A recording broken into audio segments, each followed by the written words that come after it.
Good afternoon, everyone, and welcome to Sanders Theater. I'm so honored and delighted that the Office of the President asked me to be here today to welcome you to the amazing conversation that's about to happen. My name is Joshua Campbell, and I'm a senior in Fortheimer House, studying French studies and music, and I also do quite a bit of theater and music here on campus.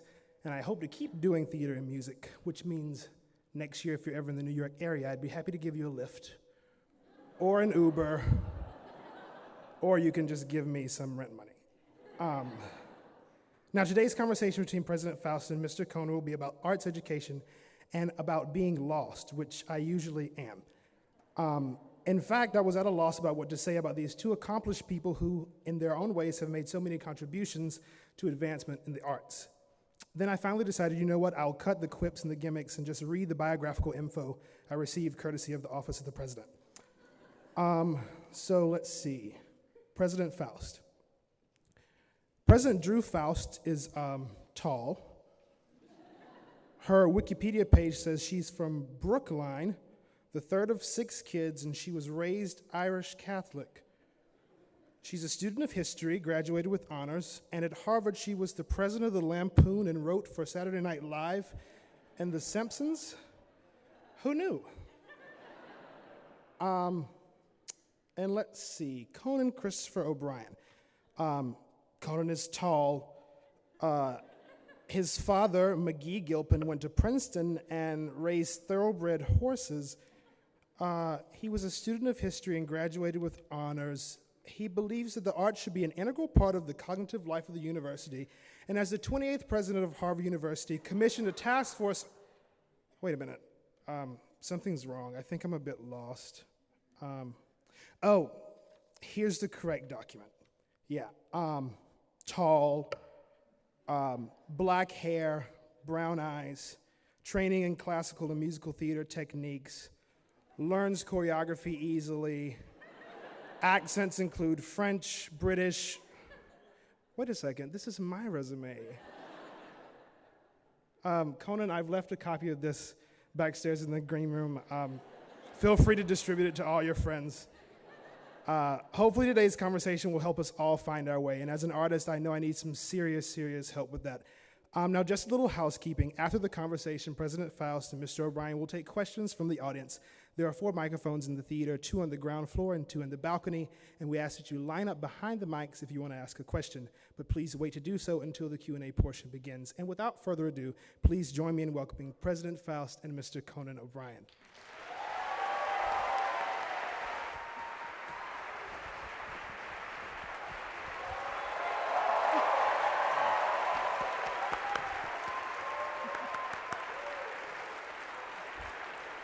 Here? Please sit, that's not necessary.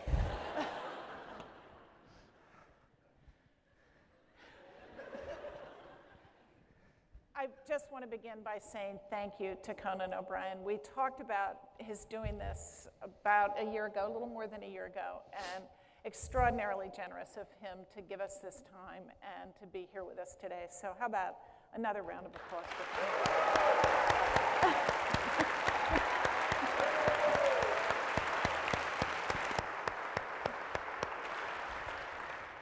So Conan told me in the green room that the first time he ever performed was on this stage. Really performed, yeah. We just walked up. It was, I'll take you way back. I do not think, well, you weren't born yet. I think it was 1982, possibly. The Radcliffe Pitches were looking for someone to MC their concert. I was known as a guy who liked to try and be funny. I got a phone call. They asked me would I MC the concert, and I said, okay. And I remember very clearly working hard on my material, thinking I need an interesting look, so I went out and I bought a yachting cap. This is all at a used clothing store. I think it was Keezer's. And I came walking out, and I have never been that scared in my life. And I've done a lot of scary things since, but we just walked up through the stairs that I had to climb to come out here and perform for that group in 1982, 83, and I was petrified. So it's really weird to have come full circle be back here now and hearing the same silence that I heard then. So, Conan, you were actually a really good student at Harvard. You I don't remember. I honestly... Well, I checked it out. You checked it out. Oh, let me tell you something. There's nothing like... I've had the opportunity to meet a lot of very important people and perform for presidents and things, and I've been very fortunate that way. When President Faust writes me an email and asks me something, I write my response, and then I look at it, and then I have my wife look at it. That feeling that you're talking to Harvard and you're scared never goes away. And the and fact I that press send, yeah. And then I send you a grade, that probably makes it You worse. sent me a grade, and then I had to pay you $26,000. And wonderful exchange. I gave him a discount. Yeah. Yeah, they're all like, 26,000? That's nothing. So you were a... Here are your questions. Here are my questions. Where do you get the nerve? Wow. Actually, This is going to be a good interview. Who the hell do you think these you are are? actually quotations from him that I'm going to read to him at various times and see if he remembers them. But you took all kinds of literature courses, history courses, city planning in Cairo, Southern history, modernism, art history courses. What did any of that have to do with what you did after college? Absolutely nothing. It's interesting, you should have asked me before I came here. My message to all of you, no. What's interesting is I have, in my career, because it's worked out, I have a lot of young people come to me and they say, I want to do what you're doing. And I say, well, are you in college right now? They'll say, yes, I'm in college. And they all invariably say, I take communications. Which, I don't want to say it to their face, but I think, what are you doing? College is when you should actually get about as lost as you can get in terms of expanding what it is you want to know, what it is you think you know and don't know. Go places, think about things that you would not normally think about. You do not get this opportunity again.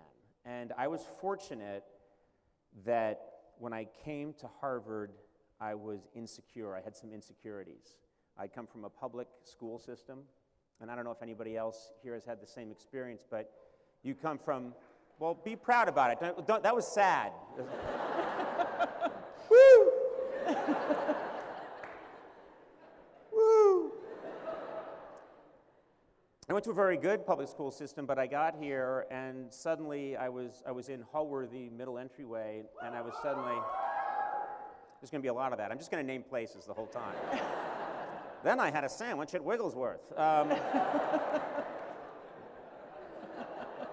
What did you learn from Conan? Nothing. He mentioned a lot of places and we wooed. But I got here and suddenly I'm boarding with kids that had gone to Exeter, Andover. And I remembered coming in the first day and I had gone to the Coop and bought my books, and I had never owned the books before. In public school, you get books that have been marked up from kids the year before. And I walked in and I said, we get to own these books. And I remembered a kid from Exeter was like, oh man, been there, done that. And I'm like, and they call it a lecture, not class. And I did a lot of that back then. And I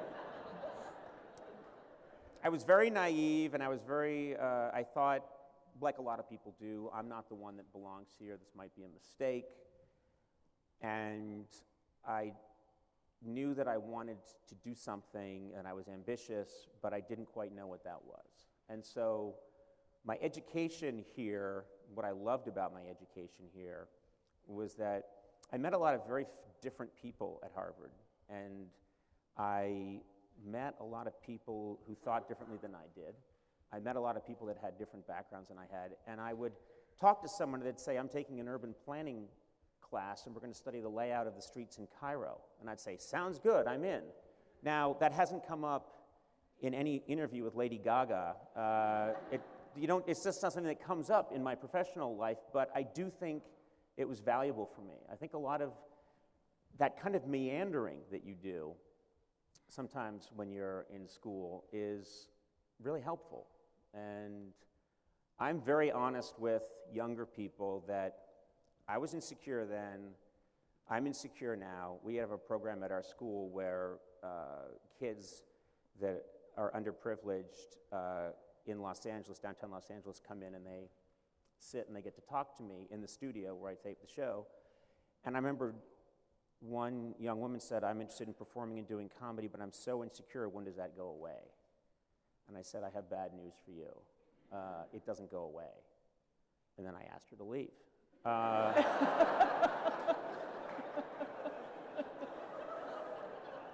I thought that would help underscore my point. But I spoke here in 2000 and gave a speech, and the message of my speech was to try and tell people, and I'm going to try and get that message out again today. When I was you, and I was sitting here looking at what someone like me, the optical illusion, the optics are that that person has figured it out.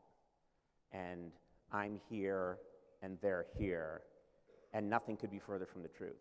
It's an illusion that people in my situation have figured something out. It is a constant struggle to, you're insecure in the morning, you feel better about yourself at night. Sometimes that switches, and it's the night, you're constantly judging yourself on what you did half an hour ago, and it's this journey that's not always pleasant. I've had plenty of ups and downs, and I try to just let people know that that is what they're in store for, and that's what they should be in store for. So on your application to Harvard, which God. you probably don't remember. I don't remember any of this, no. Well, this was pre-internet, kids. Mm-hmm. This is back when you typed it, and then you put it in a pneumatic tube. And it was fired to the university, yeah. But you said something that's so consistent with what you just said today, which is, you said you wanted to think about everything 3 different ways, and that was the definition of a liberal arts education. I just said what I could to get in.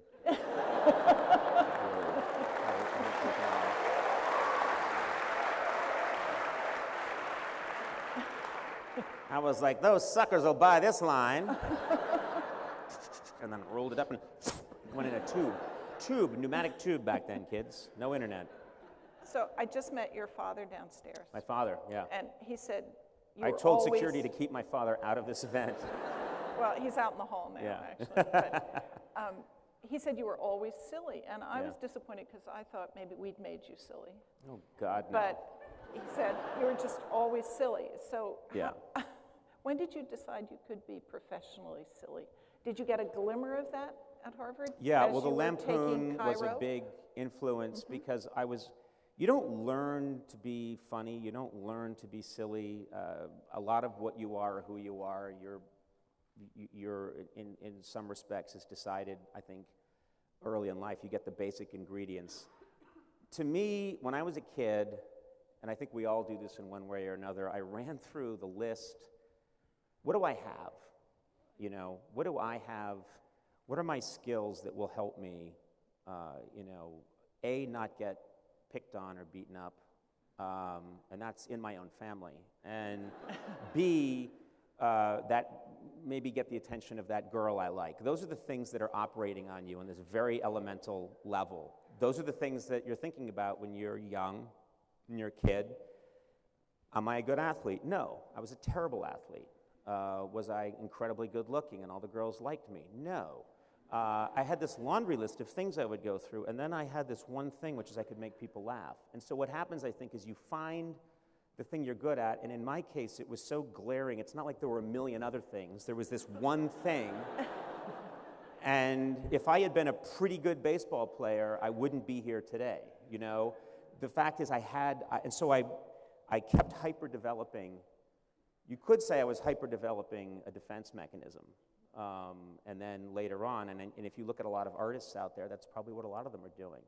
My father, who is here and is a brilliant guy, once said to me, I get it now, you're making your living off of something that should probably be treated. And he's right. And then a tear. But a wealthy tear. Not important. Don't pursue wealth. But that is something that I think many of us do in one respect or another, is we double down on the thing that we have to offer. But you're being a little unfair to yourself in the following way. I mean, you perform silliness, but you're also a writer, and you were a very successful writer, even as a high school student. You won a national prize for writing. I could write, yeah. You wrote comedy, obviously, as you moved into the comedy field, but writing was something that you were excellent at. Writing I was very good at, and something that came naturally to me, I would say, and something that I enjoyed, and I enjoyed writing funny things. And in high school, once a year, the school paper would do a silly issue, and they would say, Conan, you're kind of funny, why don't you write for it? And I would write the whole thing, practically. And it felt easy to me, and everything else was a grind. I was very ambitious, and I wanted to do well, and I was a good student, but I had to grind it out. It wasn't a natural pursuit of knowledge. I wasn't loving studying for my math test. I was afraid, and I was memorizing, and it felt very white-knuckle, a lot of my pursuit of academic excellence. And then writing was something that I just enjoyed the process, and I felt like I could make people laugh, I could write well. And when I got to Harvard, many people thought I chose Harvard because of the Lampoon. I really didn't know much about the Lampoon. I didn't know much about it. I never thought you could have a career doing what I do now. That was the furthest thing from my mind. I got here, and it was the classic. I remembered I went to the Crimson to try out, and it just didn't feel like a good fit. And then I went to band. They had a band tryout for the marching band, and yeah, that was a disaster. I could drum, but I couldn't read music, and they kicked me out. And when you can't be one of 95 drummers, that was rough. And I went to the Lampoon, and it was just like falling off a log. Immediately, when you're 18, 22-year-olds are adults. And there were these 21 and 22-year-olds at the Lampoon that said, you're funny, and you have something. And that was a religious moment for me. And so I spent a lot of time working really hard on the Lampoon, and that, by the time I graduated, I remember thinking, I would like to try this for a year or two and see if I could do it. And that's still my attitude, you know. I want to give it just another year and see if I can do it. And so really it was the Lampoon that changed. I mean, Harvard and the Lampoon really changed things for me, you know, I think pretty significantly. So I've read that you are still an avid reader of nonfiction, and that you use that in some ways as a context within which to think about the kinds of questions and issues you want to raise in comedy. It's interesting. I don't read history and then use it in comedy, but I'm convinced that it's good fuel.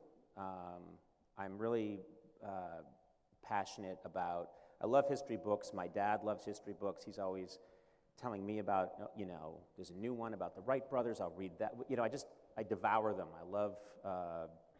I love giant books about Churchill, giant books about Andrew Jackson, and I read them. And then I do think somehow it does influence my comedy, but I can't tell you how. I can't point to why it's important. But if you read history over and over and over and over and over again, you get the essence of what I'm trying to tell you, which is nobody really knows what they're doing.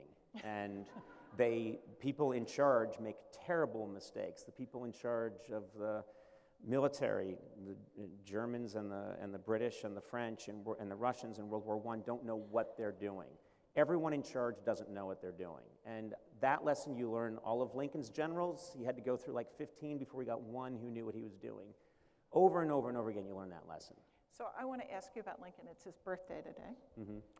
And let's give it up for Lincoln. Yes.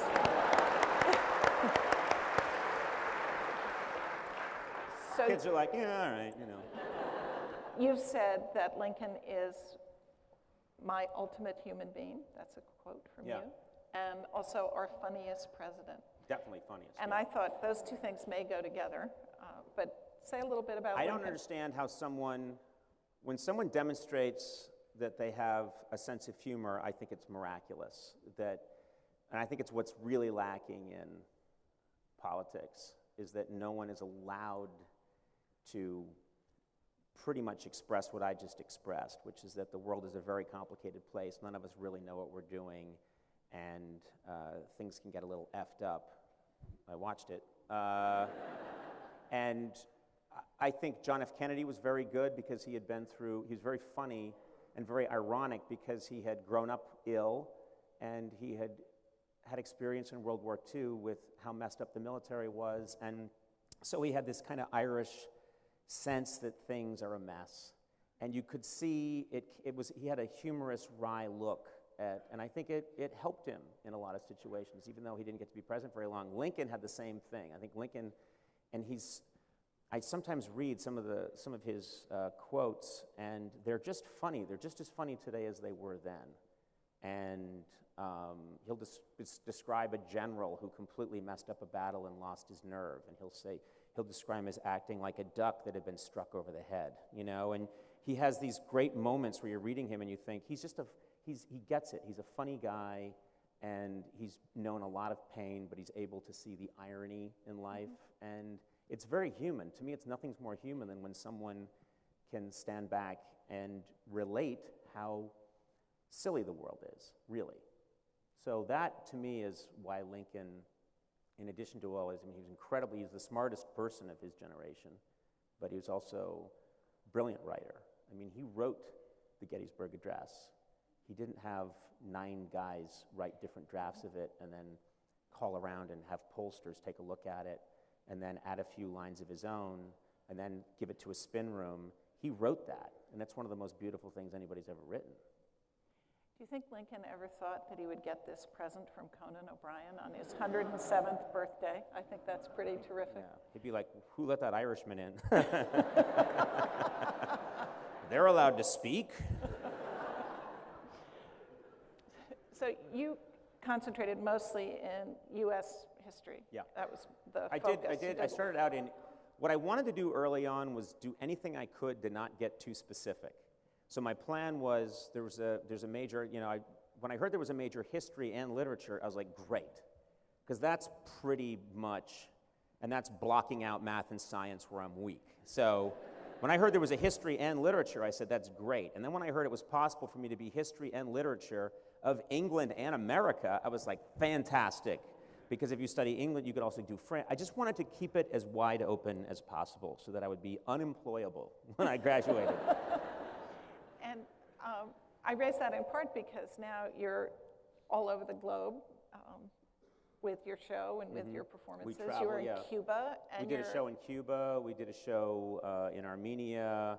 I leave tomorrow for South Korea because a Korean, we have some fans in South Korea, and this woman wrote me a letter on her that was hilarious. Her name's Sunny Lee. I think she's 17 years old, and she wrote me a letter, one in English and one in Korean, really long, and the whole letter is, I should be studying for my SAT, but I'm not because all I can do is watch clips of your show on YouTube, and I love it, and all my friends love it, and she's writing it on her SAT practice test instead of taking it.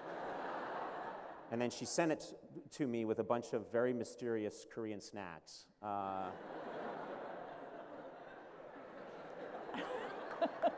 not kidding. I don't know what. My assistant ate them all. And she's here and doing well. So what I'm interested in doing now in my career is I've gotten to this nice spot where if I have an idea, I can pursue it, and I love to keep learning. I love to keep finding out about things. And my sense of humor is very self-deprecating, so I actually think that works as a weird kind of, we got a lot of reviews after I went to Cuba from, the New York Times and Huffington Post and all these respected people said, oh, this is a kind of new diplomacy that this guy can do, because I'm very humble. I go into a situation. In my comedy, I'm usually the one who's being laughed at. And that's what I'm comfortable with. I really like that. That's just the way I am. there's a bragging, we were talking about this backstage, there's a bragging culture. I have a 10-year-old boy who, I think he's around other kids who are on the west side of Los Angeles who see rap videos and then they start to talk about, they have the mannerisms and he's like, yeah, I'm all that. And I'm like, you're all what? You're, I don't actually say that to him, but I communicate to him that, no, you're not from Compton, and you're not a badass, and you've got a lot to learn. And that bragging culture, I think, is something that I'm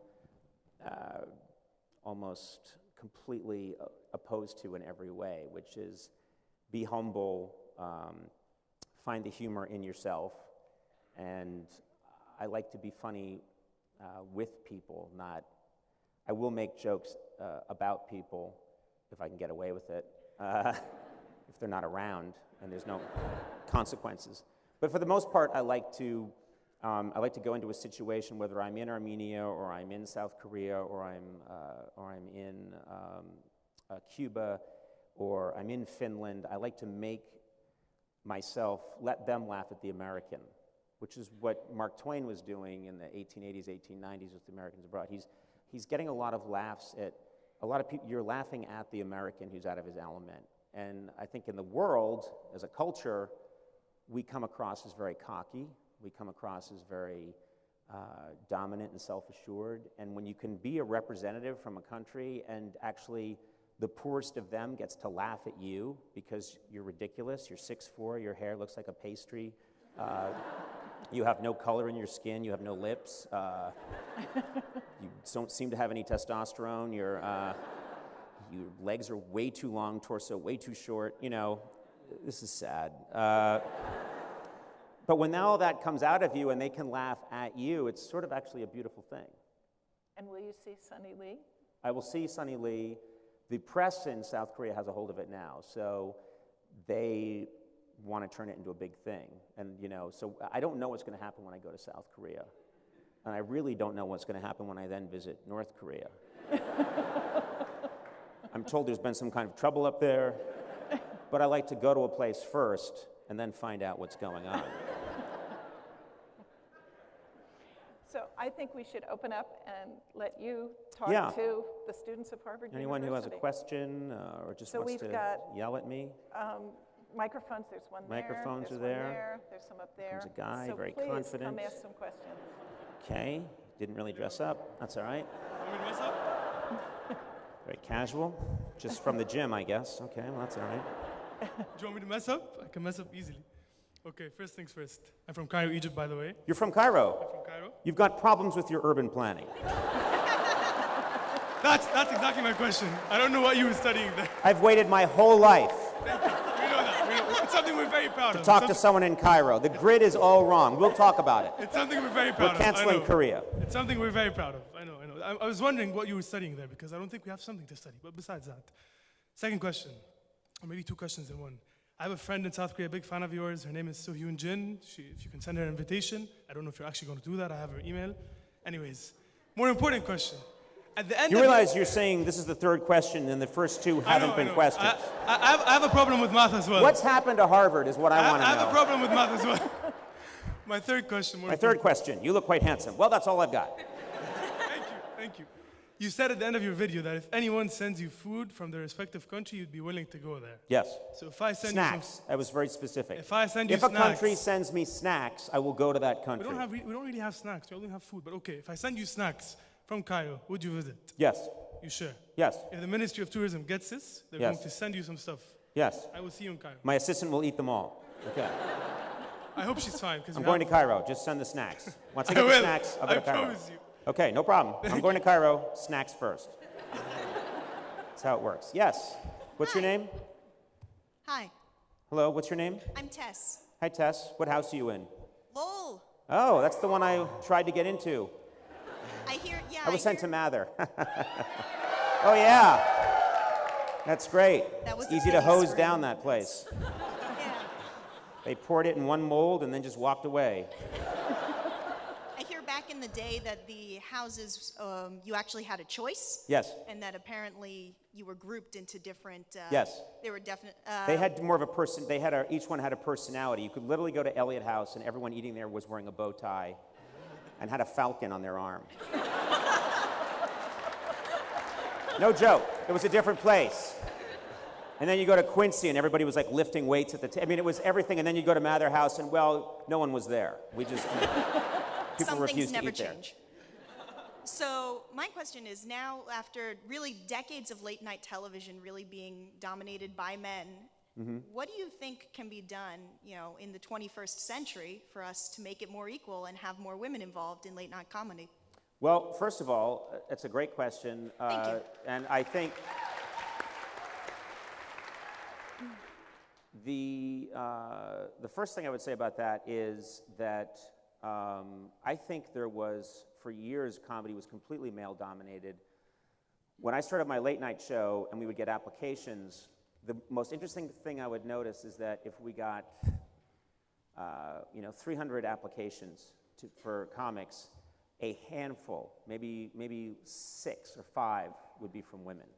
So the ratio of women applying to work in comedy was way out of whack compared to the men applying to work in comedy. I always thought there's probably a really strong social reason, which I saw myself, which is that when guys do something outrageous and funny, people would laugh. When women do it, it's like, hey, settle down. That it was inbred in the culture a little bit, and that there were a lot of women who were less willing to break the barriers and try and be in comedy. Obviously, we live in a world now where, for my money, some of the funniest people on the planet right now are women. They're dominating. It's not just Tina Fey, and it's also Amy Schumer, Amy Poehler. You have Samantha Bee just debuted on my network and got rave reviews for her show. And I think it's changing. I think it's changing rapidly, much faster than it was even just a few years ago. And I think it's just, the biggest thing it's changing is that the Trailblazers have shown that there is a huge market and a huge appetite for funny women. And so it used to be that you would look at women, and there was almost a fetishization, or like oh look, she's really funny. This stand-up comic who's Joan Rivers, when she first came along, it was, wow, a woman can be funny in the 1970s. That has completely changed. That's completely, the doors have been blown off of that. And now I think it's a matter of time, very quickly, before it's going to be much more equitable. In late night, it's already across the board. Many of the comedians are hosts in daytime who are really funny. I mean, I don't frankly see the difference between Ellen DeGeneres. To me, whether she's on at night or on during the day, she's Ellen. She's a very funny, sharp, gifted comedian. She could host The Tonight Show, she could host The Late Show, she could host my show. I think there has been kind of a Berlin Wall, and I think it's coming down. Thank you very much. Yep, no problem. Good afternoon, President Faust, Mr. O'Brien. My name is Lippy Roy. I'm actually a doctor at Mass General and at the Harvard Med School, but my day job is I'm a doctor to Boston's homeless population. So I'm a firm believer in the adage that laughter is the best medicine. And even my vulnerable patients who struggle with addiction and trauma, cancer, they still manage to find humor, and it actually manages to make them better in some way, but it's tangible. And they even laugh at their doctor's lame attempts at jokes. So you've clearly made a career out of comedy and laughter. And I'm wondering, and it's in addition to providing your paycheck, do you also find like a therapeutic or a healing value to laughter and comedy? Well, it's funny, because I've always thought that humor is like the third best medicine. I think antibiotics and surgery. I like a good laugh as much as the next person, but I want the meds, I want some good scanning, and I want the surgery, and then it's time for, chuckles to come in. But I do think I love making people laugh, and I do think that there are very few things in life where everybody wins. Usually someone wins and someone loses. And there are people who are very successful at business because they destroyed other people and they made this. But every now and then you find a system where everybody wins. Maybe someone has a business that does well and it's supplying people with something they really want. Somebody writes something that everybody enjoys, they enjoy writing it, everybody wins. And that has been the joy of my life, I didn't get into this, I was not ever, I think I inherited from my family. We were just sort of, we like to do what we like to do and we don't really think of what we're going to get paid. And I do think I'd be doing what I'm doing if no one was paying me, just because, and I don't want that to get out because there are people that would say, fine, we're not paying you anymore, and I would keep showing up. That was never the reason for it. When I can make someone laugh hard at the weird thing I've just thought of in my brain, and I say it and they laugh, there is an immediate connection which is so profoundly fulfilling to me that it helps me as much as it helps them. And so when I meet fans, I mean, my wife, we were walking around and I'm constantly meeting people that everyone wants a selfie, but then they want to talk and then they want to chat. And it'll get to the point where the other person is like, I really got to go, Conan, you know? I get a lot of fulfillment out of it. This is a fun thing for me to get to do. And I met President Faust in that seedy bar a year ago, and she was like, you got to do it, come by to Harvard. Seriously. And I was like, President Faust, please. It's 1 in the afternoon. I don't care. The campus is so politically correct. We got some coffee into her and water and an IV, but I really enjoy it. Who's winning in this particular exchange? This is one where I win, you lose. But the important thing is, but they really win. But anyway, that's the secret, is that I get a lot of enjoyment out of it. You're right. There is something kind of magical about comedy. Is the truth seen it is a shard of the truth that disappears. It's there for a second, and then it just disappears into nothingness. It's this little spark, and then it's gone. But when you have that with somebody, it's magical, absolutely magical. That's awesome. Thanks so much. Yeah, no problem. Don't forget the people in the... Oh, I didn't realize. Okay. Yes. Hey, Conan. How are you? My first question... You're like God right now. It's amazing. You're like Mussolini standing over me. It's incredible. Yes. So I'm a freshman in Thayer, and I thought I would ask you, what mistakes did you make your freshman year? And if so, would you change any of the mistakes you made and make them corrections? Yes, there are plenty of things that I did that I wish I hadn't done. One was, and this is real, I didn't take an economics course. I don't know if they still have it, but Ec 10. Who woos Ec 10? What a nerd sanctuary we got here. It's the only place I can go in the world and go Ec 10. Let's do the wave. I was intimidated, and I thought math is math. I don't know, economics, I've never understood it. I didn't take Ec 10. For the rest of my life, I've regretted it. I seriously contemplate at some point in the future, when my career has calmed down and I have, 9 months off or a year, I would move back here. I would ask President Faust, can I just take Ec 10?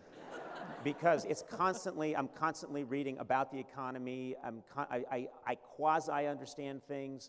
I think that was knowledge that I don't have, and I've always regretted it. And I didn't take that course because I was insecure. I just thought, well, I don't know if I'll do that well in that course, and that might hurt my GPA, and I wish I had taken that course. So I would be more willing to throw myself. I know that part of what was said before is that I did throw myself into things, and I did, but there were times when I stopped myself. And I really wish I had taken that course.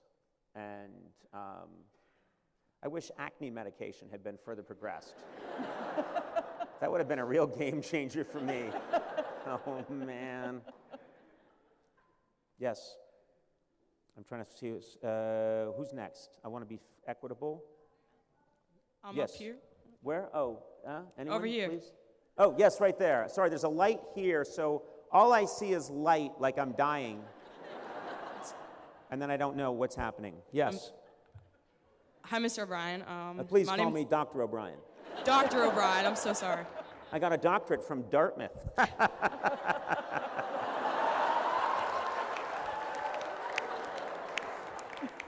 Apparently Harvard didn't have one. Yes, how can I help you? My name's Betty. Hi. I'm a fellow Irish Catholic with a great sense of humor, so I honestly just want to talk to you. But I'm trying to come up with a question on the spot. That's okay, it'll come to you. Craziest moment at Harvard, like craziest story. Craziest moment at Harvard? Yeah. I've told this before, but I mean, there were a lot of them.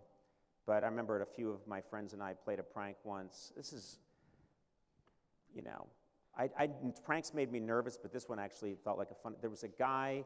This isn't going to make sense. But anyway, there was an old TV show long before when I was a kid, even from the '60s, called Batman, and it starred Adam West, and it was amazing, and it was really weird and quirky. And there was a guy who played Robin. He came to the campus. This is years later to display the Robin costume that he wore, and he was being very pompous about it. And there were all these signs all over campus. Burt Ward will speak in person at the Science Center, and he will display the actual Robin costume, estimated worth $500,000. Just total BS. And so we decided, let's steal it. So we went to the Science Center, and we, at the approved time while he was giving his lecture, we had a friend who knew where the lights were, and he killed the lights so that we could steal the costume and run out the door. In movies, when you kill the lights, everything goes black, and you do what you have to do. And this is something you should learn at Harvard. In real life, if we killed the lights right now, and I tried to steal President Faust's watch, things would get a little less light, and you would see me struggling President Faust's watch while she looked at me, and then she hit me in the face. Oh, there you go. You can have it. Better than a doctorate. But anyway, so we grabbed the costume. Everyone saw us grab it. We started running, and here's the craziest thing. Burt Ward didn't chase us. Other students chased us. I don't know what their deal was. They were like these, how dare he? That's a crime. We invited him here in good faith. And so we ended up jumping in a car that was waiting for us. And it tore off. And I remember just thinking, why am I doing this? It was on a mannequin, a Robin costume. Everyone saw. Conan just ran out in I think either the lights slightly dimmed, or we all had a stroke at the same time. And then he called the castle and said, give it back. And I was like, okay. I mean, that was one of 10,000 stupid things I did. Literally one of 10,000. I can relate. You can relate? Oh, yeah. Okay. Well, if you're happy, I'm happy. I'm happy. As a follow-up, I was just wondering, could I ask you to dab? Ask what's that? Dab. What's that? I couldn't hear you. Dab. Anybody want to help me out here? I'm 77 years old. I don't know what you're talking about. Can you see me? I can see you, yes. Okay. Yes, I can see you. It's like, What's that? just pretend like you're sneezing, and kind of. And what would the purpose of that be? Just like a little dance move. Is this something that the kids are all into these days? Yeah, exactly. So basically, I'm your monkey right now. I'm your trained chimp. A little bit. Will this bring you a small bit of joy? It really will. All right, I've had then a I do tough it. week. Thank you. Yes, you wearing the unnecessary Harvard sweater.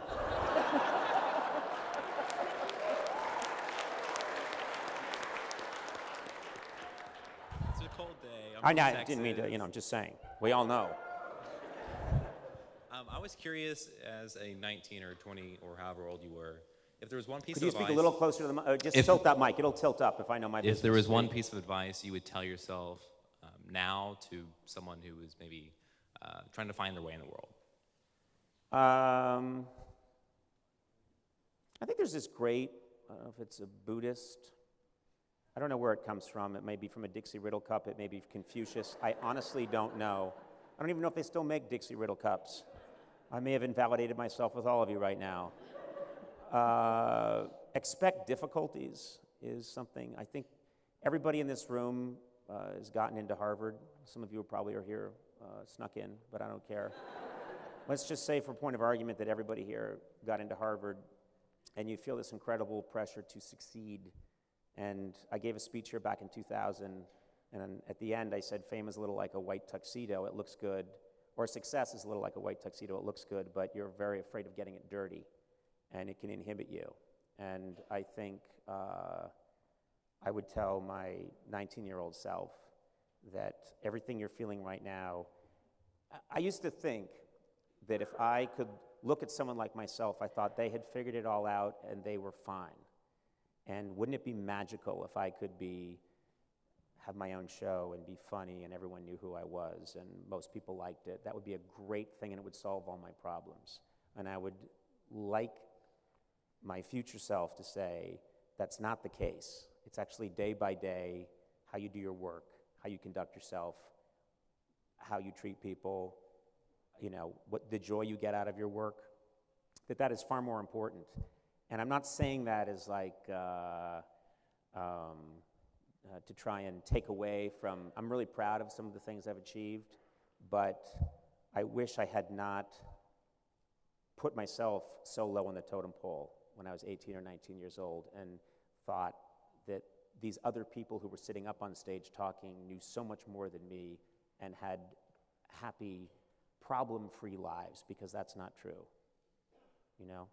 I'm not saying that to depress you. I'm actually trying to say that as a way to sort of liberate yourself a little bit, It's not, allow for mistakes, allow for problems. I've had my career blow up on me about 2 different times, and I'm still here and very grateful, and I learned a lot during those moments and wouldn't really change a thing about any of it. And so I think Harvard, as great as it is, can sometimes instill, and I don't think no one's telling you this, it's just subliminal. What comes, a lot of you have this, is I have to do great things and I need to succeed. And you just have to be willing to screw up and not freak out when you do screw up. Because you will screw up. I mean, you're really going to screw up. It's in a week. We'll talk later. Thank you. Yes? Hi, I'm Anna. I'm a junior. Hi, Anna. Hi, I'm a junior in Cabot House, and Woo, Cabot! Woo. Can you tell us a little bit about the process of writing your senior thesis here? Oh my, it's another era now. It really is. This dates me. I came up with this idea that I really liked for my thesis, and then proceeded to get way too intense about it. I got very intense about it to the point where I'm not sure, but I think I might have pushed myself a little bit to a nervous breakdown. I really got crazy about my thesis. And worked on it and worked on it and worked on it and I could tell it was getting convoluted. And then I would panic and I would work on it some more and then I would feel it was getting more convoluted. And I remember that some kids had personal computers. This is 1984, 85. Late 84, early 85. Some kids had personal computers, but a lot of them didn't. So in Mather House, there was a room that had a word processor in it. And this thing today looks like a giant meat refrigerator. I mean, it was huge. And it had a keyboard, and you had to take a big floppy disk, and you had to feed it in, and then you had to put about 7 quarters into it. And I'm not kidding, and it would come to life, and then you had time to write your thesis. But then you'd stop to think, and you'd hear, because your quarters had run out, and you would put more quarters in, and sometimes you'd completely run out of quarters, and you would have to save it, and because you might lose the information. I tell that to people now, and I think about the luxury of people will be writing their thesis on their Apple Watch, you know, and you know, and then there's a button probably that's like in summation that does it for you. And I was, you know, that's another thing I would change, is I would say, try to have fun with this, because I sweated my thesis too much, and I made myself miserable, and I tortured myself with it.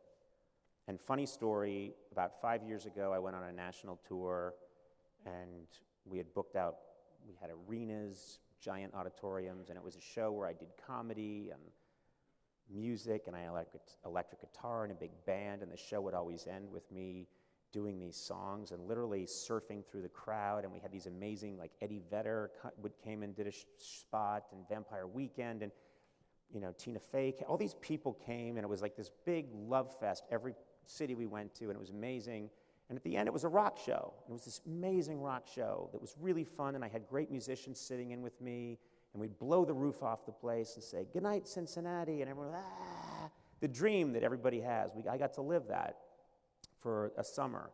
And then it's over, people surging forward, and you think, you know, I'm going to get underwear thrown at me, I'm going to get all the cliches of being a rock star. All these people surge forward, and this girl, who I think was about 22 years old, and she's like, Conan, I have something for you. And you're like, what's this going to be? Wow. And then she pushed forward a big document, and she went, "It's your thesis." Literary Progeria in the works of William Faulkner and Flannery O'Connor by Conan C. O'Brien, March 1985. And she was like, "I went to Lamont and copied it, woo!" And just at that moment, all of the feelings of writing the thesis came back to me.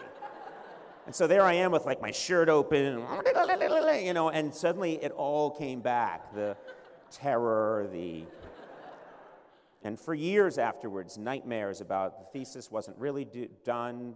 There's one more thing, I have to go back, I have to finish it, and then you wake up, and I still have those dreams. I really do. This thing today isn't helping. As we drove up here today, I started to, because we used to take our tests in Memorial Hall. I know you freshmen eat there now, but that's where we took our tests, and that's this is rough. I'm having some post-traumatic stress. Yes. I'm Liana, and I know that everyone's been asking you questions about, you know, like you obviously have a lot of experience in comedy and writing, and you've been very successful. But as a freshman, I'm hoping you can tell me, how do I please get into the Lampoon? Oh. I'm trying so hard. That place changes so much. It's a movable feast, so that I don't know if I could go back and, if in a weird experiment I could be disguised as an 18-year-old and start submitting stuff under the name, Jet Blaze, because that's a hot name, and I could show up, they might reject me, It's always, the taste might be different. They might not like what I'm doing. I don't know. So I do think it's like anything else. You put yourself out there. Put yourself out there, and if it's something that you really want, in your freshman, comp more than once. But I don't think there's anything I could tell you, that would make a difference, because, as I said, it's maybe a completely different sensibility than the one that I had when I was there. Thank you. No problem. That thank you translated to, that was of no help. You did nothing for me. Yes? Hi, I'm Namita. Hi. I'm a huge fan, so thank you so much for being here. Oh, thank you. I wanted to ask, what's your strategy, or what's going through your head when an interview is going really badly? Because I've seen you carry some pretty bad. Yeah.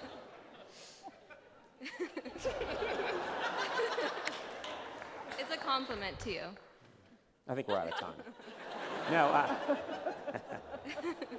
That is my job. You know, it's funny, but I'm actually prouder of those interviews than the ones that just, you know, Will Ferrell comes on. I don't get points for having a funny interview with Will Ferrell. That's Will Ferrell.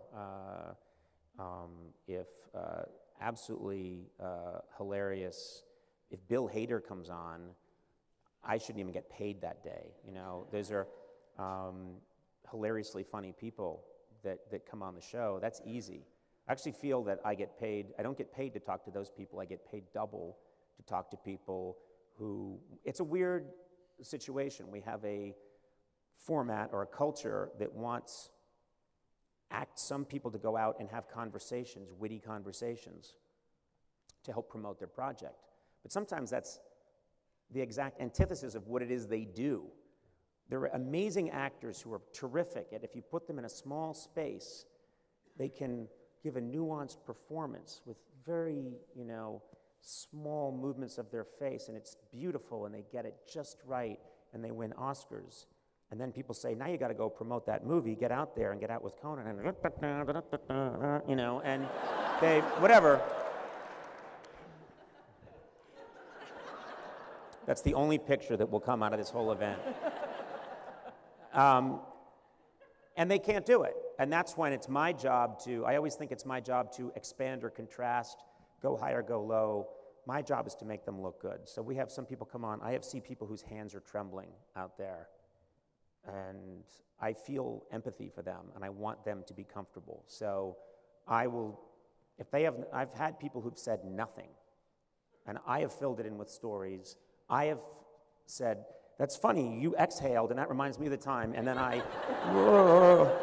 and then it's over, and I come off, and my producer says, hey, you know, she was pretty funny. Well, she was not funny! That was me! You know, and it's, but that's my job, so thank you for noticing that I try. Thank you so much. Really hard. Yes? Hi, my name is Brian.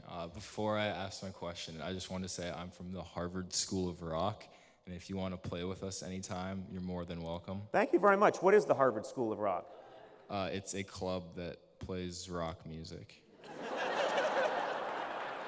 At Harvard. I guess you made a fool out of me.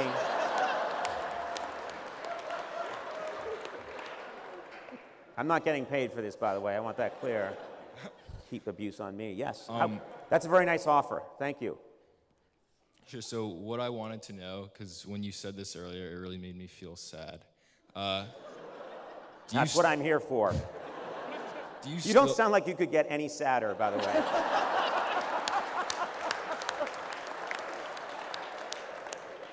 I feel like I'm on a suicide hotline right now, pal. Do you still tell jokes so that you don't get bullied? Oh, yeah, I don't think I tell jokes, not like, you know, jokes, but I think I am funny to diffuse unpleasant situations. You know, yes, I think humor is still a mechanism. It's an avoidance mechanism. It's a way to smooth over. It's a way to not feel hurt in the moment and then later on crawl off and feel hurt. Now you're making me sad.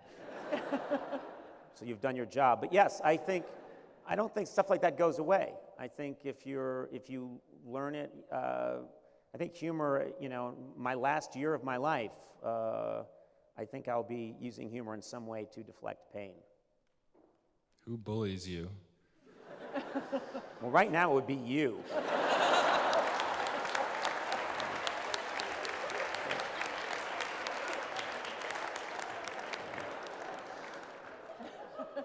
I would keep an eye on that one, by the way.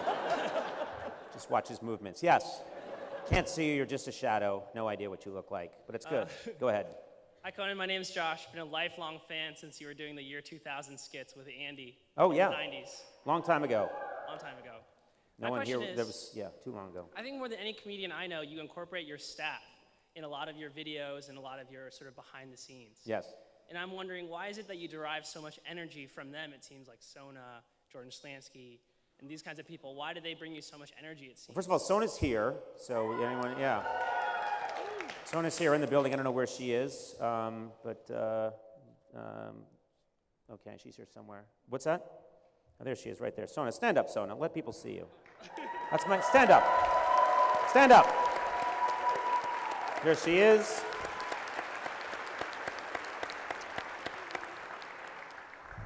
There's this old saying that, I don't know if it was certain cultures, I don't know which culture it was, but they would use every last piece of the buffalo, you know.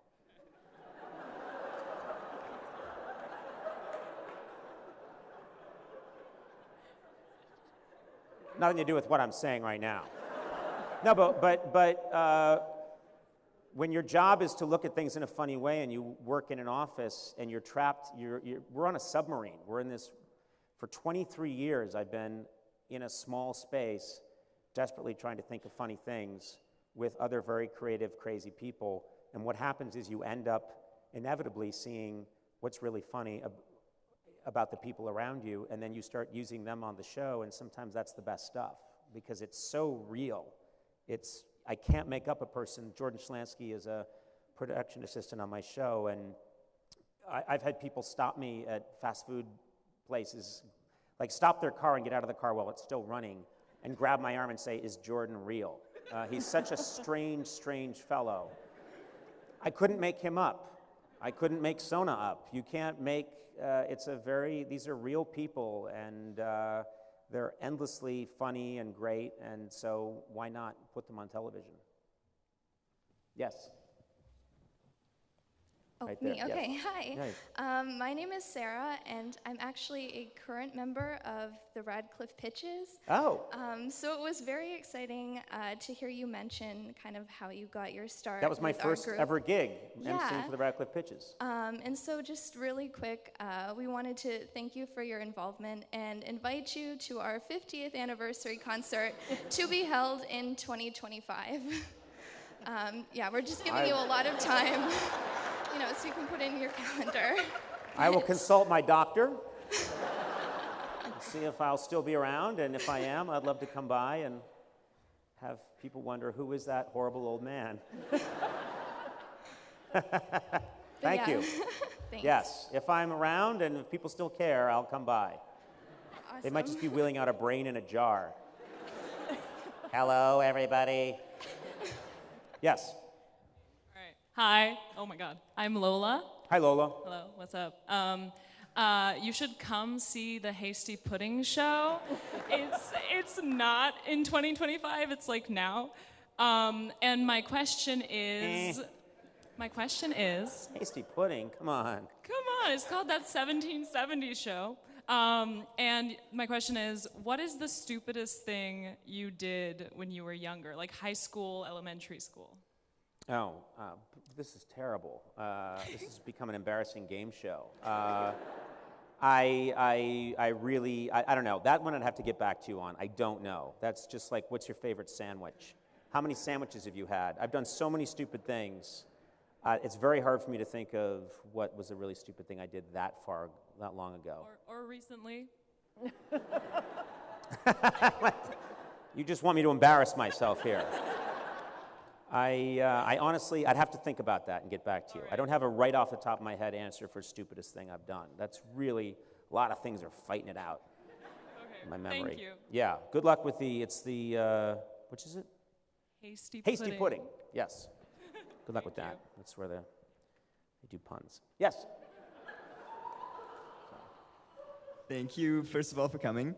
I'm not going to promote anything, so that's good. You're not going to promote anything? No. But also, so what's it say on your shirt? As a young artist here, I know that me, myself, and a lot of the other artists that I know have a struggle with being here, and maybe the pressure comes from home, maybe the pressure just comes from other people, but wanting to go into entertainment or some sort of creative realm, I think, we feel a lot of the time a lot of pressure from people because we're at this place where we could do all these grandiose things that seem so much more quote-unquote important than doing whatever we want to do creatively as artists. Did you ever feel that kind of pressure, and what would you say to those kinds of people? I wrote a piece for Vanity Fair. You could probably look it up that I was really proud of. It was for their comedy issue. I went about 3 years ago. I wrote a piece that I really was proud of that was about an apocalyptic tale of the future where everyone starts taking improv classes and it spreads. And then farmers stop farming because they're too busy doing snarky sketches about farming and emailing them to each other. And then the whole system breaks down. And there are like wolves wandering the streets, and everyone's in a basement doing a snarky podcast. And there's no supply of food. And it was me just because I have wondered about that. Think that you want to balance it out. I sometimes wonder, we don't want all of our best and brightest to be coming up with funny ideas for sketches, But I think those things sort themselves out. I really do.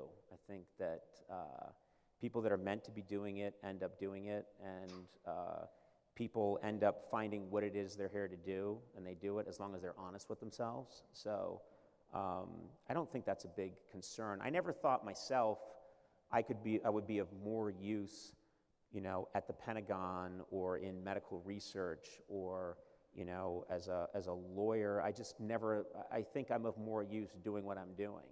And so I've never had that on my mind, on my conscience.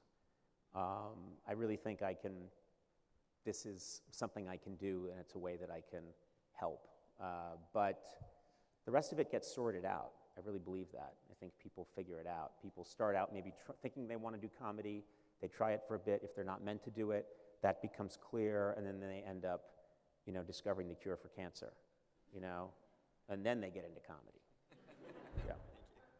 Yes? Hey, Conan. I'm Nick. I'm a freshman in Matthews. Hey. Huge fan.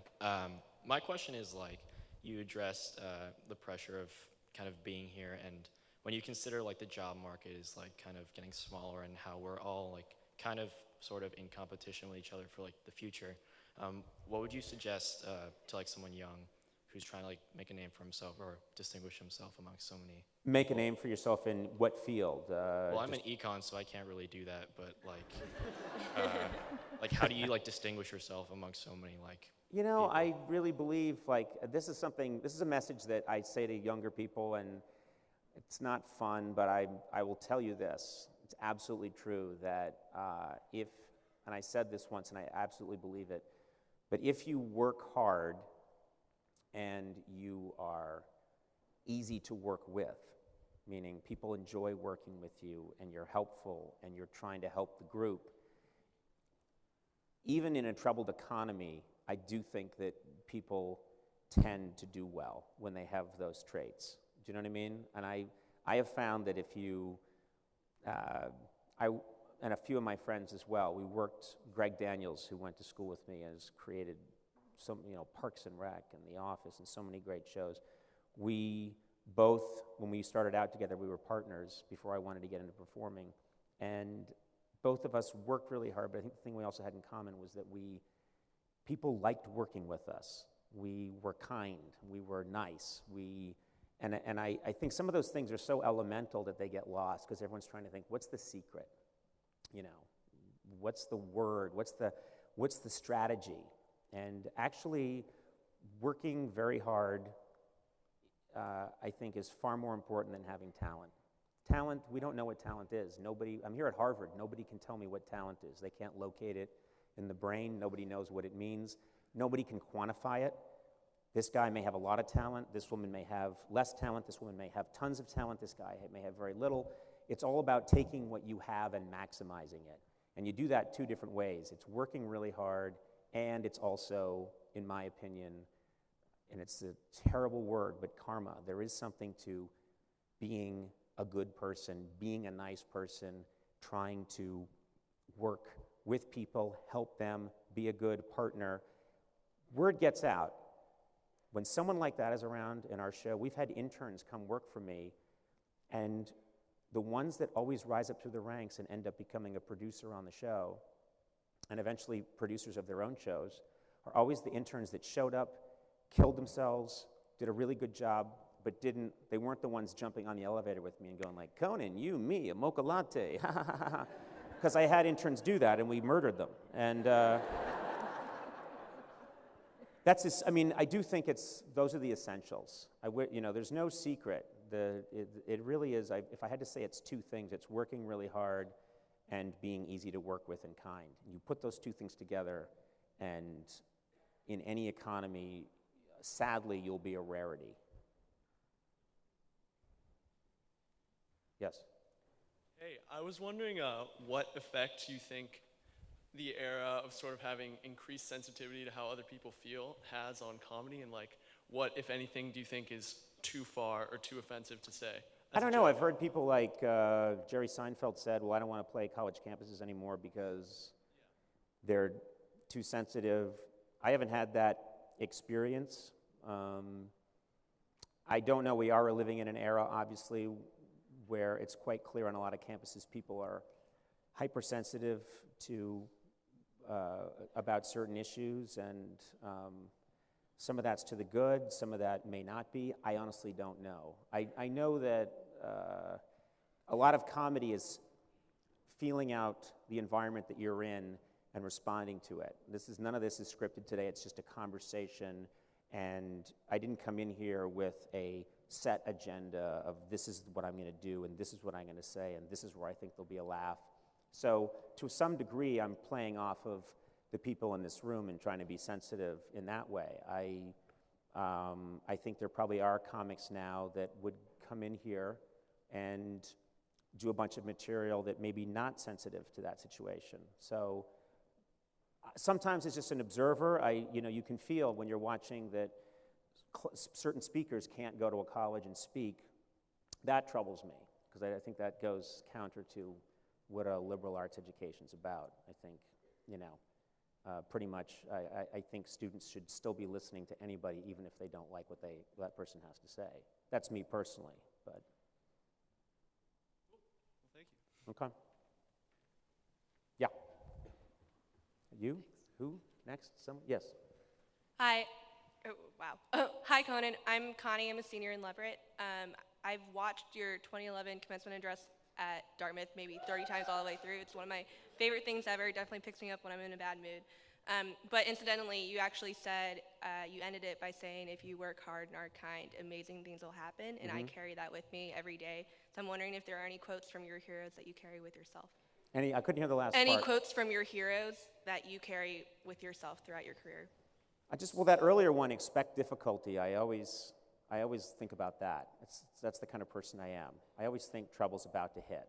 And so I don't know that I recommend that way of going through life.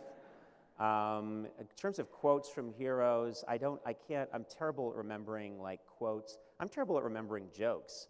I can remember the jokes that I have to tell on one given night, but I can't remember them soon after. My brain is an Etch-a-Sketch.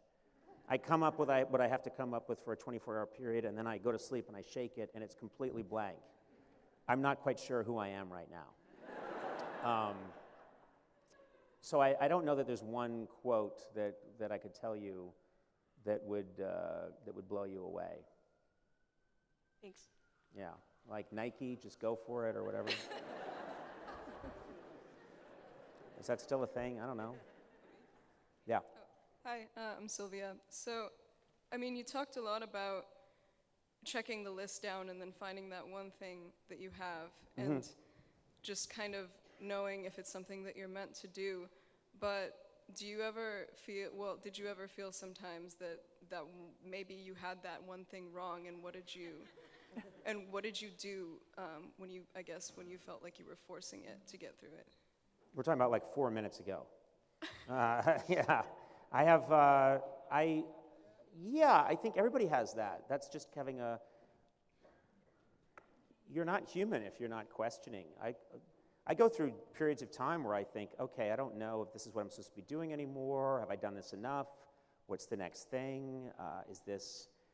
You can have 3 shows in a row where it didn't really go your way, and then you start to, out of whatever I've done in my lifetime, 3,600 hours of television or something, you can have 3 in a row that don't go well, and you start to seriously contemplate, what am I doing? I think that's everybody. I think there's an illusion that you will learn here, and then you will go on, and this is something I talked to President Faust about, which is that your education is ongoing. Your education never stops if you treat it the right way. This is teaching you kind of how, here you're going to learn how to think, you're going to meet a lot of interesting people, and then it's up to you to keep educating yourself and keep trying and keep making decisions and saying, all right, that worked. I don't know if I can do this anymore. This was a huge disappointment. Oh my God, I struck oil. This is amazing. I don't know anymore. I mean, that is the process. I'm a lot older than you, and I still in many ways can relate to the 18-year-old Conan that was here in this theater and felt that way. And I still, in a lot of ways, feel that way. I just, you know, have my own, I have a few credit cards now that are my own. They're not my parents. And that's the only, I still have one of my parents, which I use a lot. But they don't know. But that is something that I truly believe is that that is a process. That's almost like that's the news that I'm here to tell you, is that you nurture that feeling of insecurity, of being lost, of not being sure. That's a healthy sign. That's a sign that you're on your way. Whenever you think, you know, my son, who I talk about from time to time, he's 10 years old. Every now and then I'll come into the house and he's got his hands back like this. And he's just like that, and he's got a big smile on his face. And I'll think, I've never, ever in my whole life gone, yep, clear sailing, here we come. And he's 10. He's just that way. He's just like, what's going to happen? It's all going to be good. And I think, that kid needs a beating. Yeah.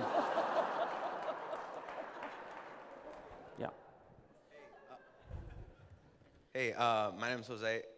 So I just want to ask you, you have a lot of, you know, very funny people on your show. Do you ever get that same feeling that I'm sure most of us got when we first saw you anymore? Or has that, like, you know, gone away with time? No, definitely. I know exactly what you're talking about, which is when someone comes on and they're young, and there was a Scottish comedian we had on starting about a year and a half ago named Daniel Sloss, I think, and he's from Scotland, and he's just hilarious, and I react to him the way I did to Louis C.K.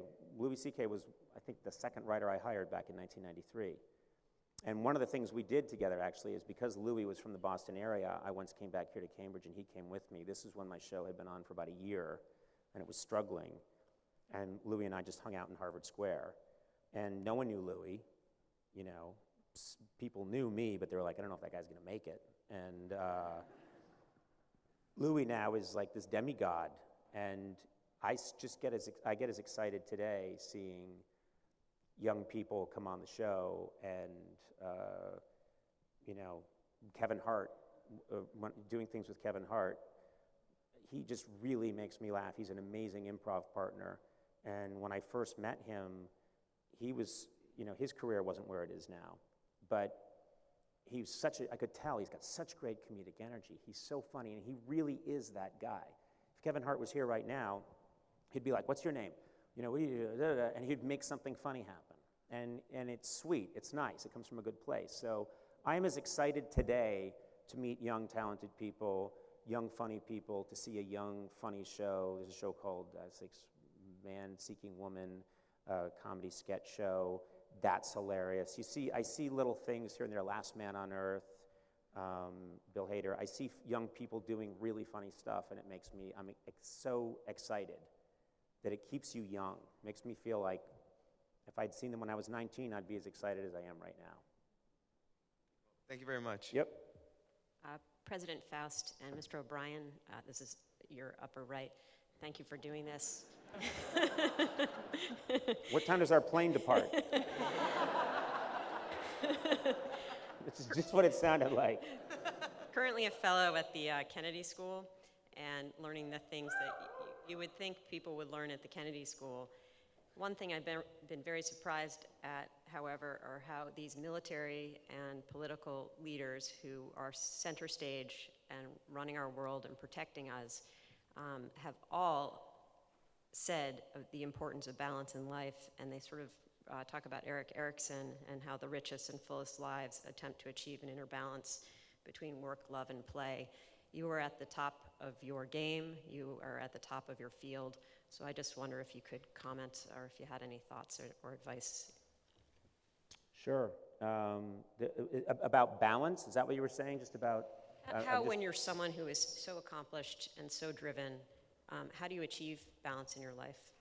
Well, I lucked out that I made, I think, I'm not just saying this because my dad's here, but I had very good parents who gave me, and a couple of things. I had very good parents, and I come from a really good family, and then I was very fortunate. I didn't become a famous person until I was 30. I think fame is a drug. I think it's a toxic drug. I would be willing to talk to the New England Journal of Medicine about fame. I'm serious, this isn't a joke. I think if you look at people like Michael Jackson, they were little kids that were exposed to a massive amount of fame. And that happens over and over and over again. I was very fortunate. I came from a really strong background. I had a strong identity. I had a strong set of moral values. And then I didn't get bombarded until I was 30. And when I was 30, overnight, people started knowing who I was, following me on the street, asking me. They didn't have selfies then, but for signature or whatever. And things getting weird. And I had the strength to be able to handle it. And when I would come home to my family, they would say, empty the dishwasher. And I would say, you can't talk to me that way. And then I would empty the dishwasher. And that is, I think, been of a huge value to me. I think we got a tricky thing that's happening right now where people can become very well known because of the internet at a very young age. And I think it's not going to go well for a lot of those people. I worry about very young people getting exposed to, we're supposed to have gravity act upon us. We're supposed to. That's what keeps us healthy. You know, I have this analogy that I came up with once, and I think it's actually valid, which is they sent in the 60s, the Russians couldn't beat us in getting to the moon, or the 70s, but what they decided they could beat us at is amount of time in space. So they would keep Russian astronauts in space for like a year at a time, and then bring them, and they would land on the Russian steppes, not in the water. They would land there, and they would take them out, and they were like jellyfish. And they would lay them on a chair, and they would do a news conference, and they couldn't move. And they were just jellyfish. And that's when people found out, scientists realized that we need gravity to stack the molecules in our bones. That's what actually gives us strength, is the gravity and when you take it away from us, we become freaks. I think that's what fame is. I really do. I'm not doing it. I honestly believe that fame is removing gravity from people and allowing outrageous behavior. And you're going to see it a lot. You're going to see it with some of your classmates who do well, who become famous or rich. I see rich people all the time. Gravity has been removed, and they've become less than human. They're not nice. They're outrageous. They're ridiculous. And that's where you get these absurd people that are all over our culture right now that behave crazily and say insane things and tweet out insane things because nobody's around there. There's no gravity acting on them.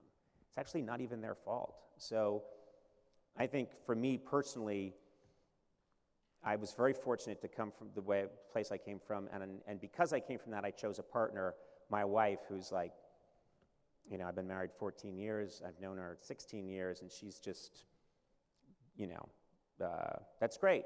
That's great that you had that great day at work. Okay, now, we got to talk about the parent-teacher conference tomorrow. You know, and it's not, oh my God, you got to, you know, ride a bicycle with Ryan Gosling today? What, you know, oh my God. She's just like, that's what you did at work. Here's what I did at work, and now let's talk about the parent-teacher conference. And I keep saying, hey, Ryan Gosling. She's like, I don't care. And I have kids, and I'm in a real world where people get mad at me, people are disappointed in me, I have to apologize. I think that's the biggest element, and I think we get in trouble when people in power have no gravity acting on them. Great, thank you. I just want to set the record straight. I graduated from here and lived in Elliott, and I never once saw anyone with a falcon on their arm. That's because the Falcons couldn't stand those people.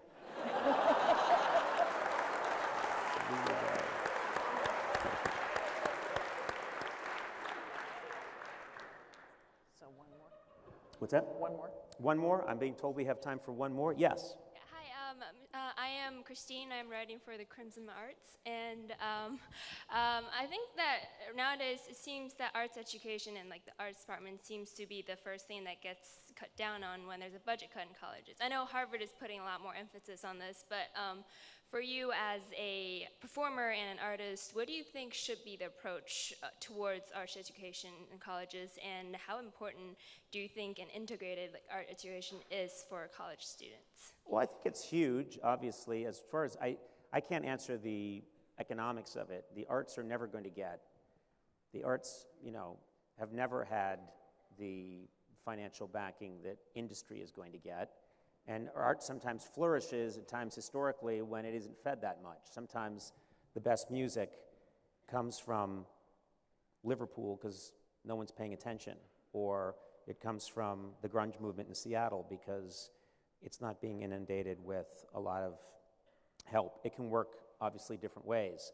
I don't know, I obviously think Harvard's always going to have a great arts program, and it's always going to be important. I want my kids, they're really interested in the arts, I want them to, they're very interested in acting. My daughter's really interested in singing. I want to encourage that, but I really want to encourage them to get a real education. And my message to her is, look, when you're 22, if you want to try and be part of an all-girl group, I can't stop you. But until then, you're going to learn what you need to know. And so, I do think it has to be in balance. So I think, obviously, it has to be a part of the Harvard education, but I would be worried if either one of my children spent all 4 years only studying dance, voice, things like that. I would really want them to get the kind of education I had. So, any final words? You've been disappointing. No, they're like, it's true.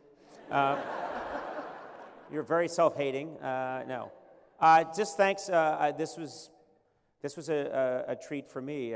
President Faust and I have been trying to figure out when this could happen for about a year. And like I said, if you encounter me in the real world, please, I encourage you to come up to me and say, I was at Harvard, you spoke, and tell me how you're doing. Because I do really like to connect. I enjoy that. And I think you're an incredibly impressive group of people, and I hope one of you hires me someday.